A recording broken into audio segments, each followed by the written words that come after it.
Assalamu alaikum students. Hopefully you are doing well. My name is Muhammad Ramzan and you are watching my YouTube channel The Chemistry Mind. In this lecture, I will explain the nomenclature of acid, chloride and amides. इससे previous lecture के अंदर जिसके अंदर हमने nomenclature of carboxylic acid और ester discuss किया था इस लेक्चर के अंदर हमने डिस्कस करना है नोमेनक्लेचर ऑफ एसिड क्लोराइड। अगर हम एसिड क्लोराइड के फंक्शनल ग्रुप की बात करें तो ये आपके पास क्या फंक्शनल ग्रुप है एसिड क्लोराइड का COCl। फर्स्ट जो सी है बेसिकली क्या कार्बन है और इस कार्बन के साथ एक कार्बन चेन अटैच्ड होगी। यहाँ पे कार्बोनाइल ग्रुप है और इसके साथ एक क्लोरीन एटम अटैच्ड है। तो एग्जांपल की अगर हम बात करें तो यहाँ पे क्या है जो कार्बन चेन है इसमें CH3 ग्रुप भी अटैच हो सकता है, C2H5 भी हो सकता है, 3 कार्बन भी हो सकते हैं, 4 भी, तो मल्टीपल कार्बन एटम अटैच हो सकते हैं। नेमिंग की अगर हम बात करते हैं तो नेमिंग के केस में क्या होता है कि हम किसी भी कंपाउंड को नेम देते हैं on the basis of total number of carbon atoms. और वहां पे ये होगा कि जो अल्केन के केस में हम ई लिखते हैं इसको हमने रिप्लेस करना होगा OYL क्लोराइड से अगर यहाँ पे ये फंक्शनल ग्रुप प्रेजेंट होगा तो। फॉर एग्जांपल यहाँ पे देखें टोटल नंबर ऑफ कार्बन 2 है तो 2 कार्बन के लिए हाइड्रोकार्बन के केस में हम नेम दिया करते थे इथेन का। तो यहाँ पे मैंने इथेन लिखना है, ठीक है। ई को रिप्लेस कर देना है, ई की जगह पे हमने क्या यूज करना है OYL, उसके बाद क्लोराइड। तो इसका फुल नेम हो जाएगा एथेनॉल क्लोराइड। नेक्स्ट एग्जांपल अगर आप देखें तो इसमें क्या है total number of carbon atoms 3 है, 1 2 एंड 3, टोटल 3 कार्बन है। 3 कार्बन के लिए प्रोपेन हुआ करता था हाइड्रोकार्बन के केस में। तो यहाँ पे हमने क्या करना है कि प्रोपेन लिखना है, ठीक है। ई को हमने रिप्लेस कर देना है OYL क्लोराइड से। तो इसका फुल नेम हो जाएगा प्रोपेनॉल क्लोराइड। अगर ये फंक्शनल ग्रुप प्रेजेंट होगा जो कि क्या है एसिड क्लोराइड है तो इस केस में हमने क्या करना होता है OYL यूज करना होता है और चूंकि क्लोरीन एटम अटैच्ड है तो क्लोराइड यहाँ पे नेम देंगे। अदर एग्जांपल में देखें अगर फॉर एग्जांपल कोई ब्रांच प्रेजेंट है तो उस केस में हम क्या करते हैं सबसे पहले नंबरिंग कर लेते हैं। आपके पास कार्बन 1, कार्बन नंबर 2, 3, 4 एंड 5।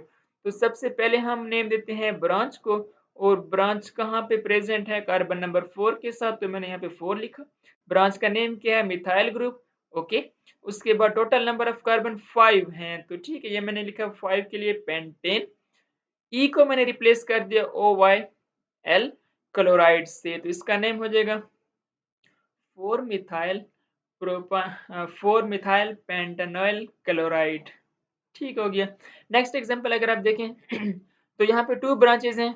सबसे पहले मैंने क्या कर देना है ब्रांचेस, ठीक है। और ब्रांचेस का नेम क्या है मिथाइल ग्रुप है, कहाँ पे अटैच्ड है उस कार्बन की पोजीशन को भी इंडिकेट करना होता है। तो एक कार्बन नंबर 2 के साथ अटैच्ड है, एक कार्बन नंबर 3 के साथ है, यहाँ पे F1 भी आएगा, ठीक है। तो इसका नेम हो जाएगा 2 3।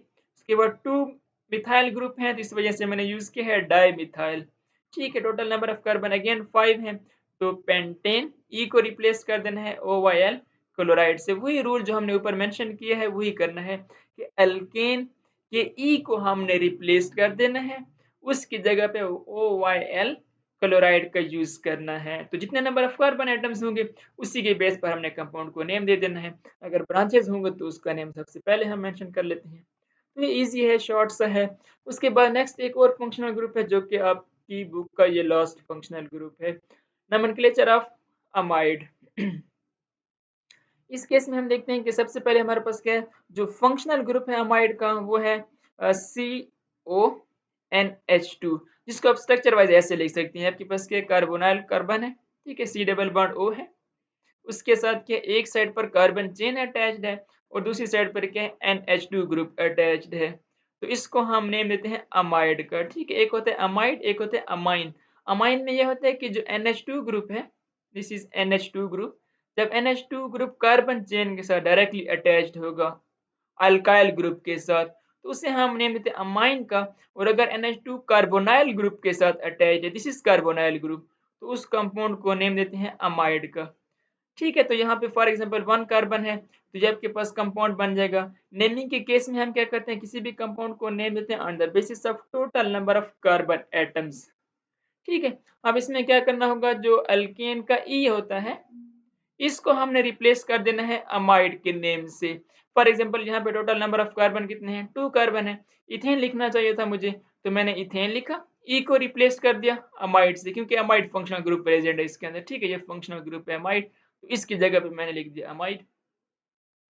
अदर एग्जांपल देखें, अब यहाँ पे फॉर एग्जांपल कोई ब्रांच है, तो ब्रांच के केस में क्या होगा, सबसे पहले मैंने लॉन्गेस्ट चेन सेलेक्ट करनी है, ठीक है, ये लॉन्गेस्ट चेन हो जाएगी मेरी, उसके बाद ये ब्रांच हो जाएगा, नंबरिंग करूंगा, ये कार्बन नंबर 1 फंक्शनल ग्रुप यहाँ पे है ना, तो इस वजह से इसको कार्बन 1 कंसिडर करूंगा, ये कार्बन नंबर 2, उसके बाद यहाँ पे carbon 3, this one is carbon number 4, name दूंगा कार्बन नंबर 2 के साथ ब्रांच अटैच्ड है, और ब्रांच का नेम क्या है, मिथाइल, तो इसका नेम हो जाएगा 2 मिथाइल।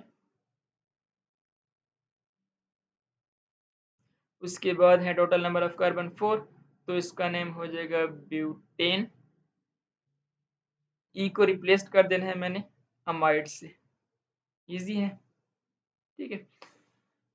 नेक्स्ट हम देखते हैं एक और कुछ एग्जांपल्स और, इसमें अगर आप देखें तो सबसे पहले मैंने लॉन्गेस्ट चेन सेलेक्ट कर दी, टोटल नंबर ऑफ कार्बन 2 है, बट यहाँ पे जो ब्रांच अटैच्ड है वो नाइट्रोजन के साथ अटैच्ड है, ठीक है, जिस तरह हमने इथर के केस में देखा था, अगर अमाइन के केस में, सॉरी, अगर वो लेक्चर आपको याद है, अगर नहीं तो आप प्ले लिस्ट से वो लेक्चर भी देख सकते हैं।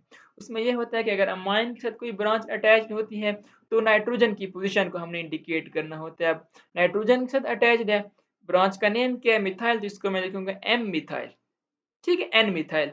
उसके बाद टोटल नंबर ऑफ कार्बन कितने हैं, 2 कार्बन है, तो इथेन लिखना है, इथेन लिख दिया, ई को रिप्लेस कर दिया अमाइड से, इजी, ठीक है। नेक्स्ट केस में देखें, अगेन आपके पास क्या है, अमाइन ग्रुप के साथ मींस के नाइट्रोजन के साथ एक ब्रांच अटैच्ड है। अब अगर कार्बन होता तो हम 1 2 3 नंबरिंग करते हैं, बट ये कार्बन नहीं है, तो इसकी पोजीशन के लिए हम जस्ट हमने एन ही लिखना होता है, एन मिथाइल मींस के मिथाइल ग्रुप जो है ये नाइट्रोजन के साथ अटैच्ड है, तो एन मिथाइल हो गया, टोटल नंबर ऑफ कार्बन 1 2 3 है, प्रोपेन, ठीक है, ई को मैंने रिप्लेस कर दिया अमाइड ग्रुप से। नेक्स्ट में देखें तो अब यहाँ पे अगेन देखें तो नाइट्रोजन के साथ 2 ब्रांचेज हैं इस टाइम, ठीक है, यहाँ पे भी ब्रांच्ड है और यहाँ पे भी ब्रांच्ड है, तो इसका नेम क्या हो जाएगा, एन एन, ठीक है। अब देखें सेम नाइट्रोजन के साथ 2 ग्रुप अटैच्ड हैं, तो एन एन कितने हैं, 2 डाई, ब्रांच का नेम क्या है, मिथाइल, तो मैंने मिथाइल लिख दिया। टोटल नंबर ऑफ कार्बन ये 1, ये 2, ये 3 and 4, total number of carbon 4 है, तो 4 के लिए ब्यूटेन, ई को रिप्लेस कर दिया अमाइड से। बस यहाँ पे ये पॉइंट देखना होता है कि अगर नाइट्रोजन के साथ कोई ब्रांच अटैच्ड है, कोई भी कार्बन चेन अटैच्ड है, तो उसकी पोजीशन को इंडिकेट करना होगा। फॉर एग्जांपल यहाँ पे CH3 है, ठीक है, और यहाँ पे क्या है, C2H5 है, और ये जो नाइट्रोजन है ये कार्बोनाइल ग्रुप के साथ अटैच्ड है, और फर्दर यहाँ पे क्या है, कार्बन चेन है, तो इसका नेम क्या हो जाएगा, एन इथाइल, एन मिथाइल, फिर जितने नंबर ऑफ कार्बन होंगे उसकी बेस पर हमने कंपाउंड को नेम देना होगा। तो होपफुली ये लेक्चर क्लियर होगा। तब तक के लिए इतना ही। अल्लाह हाफिज़।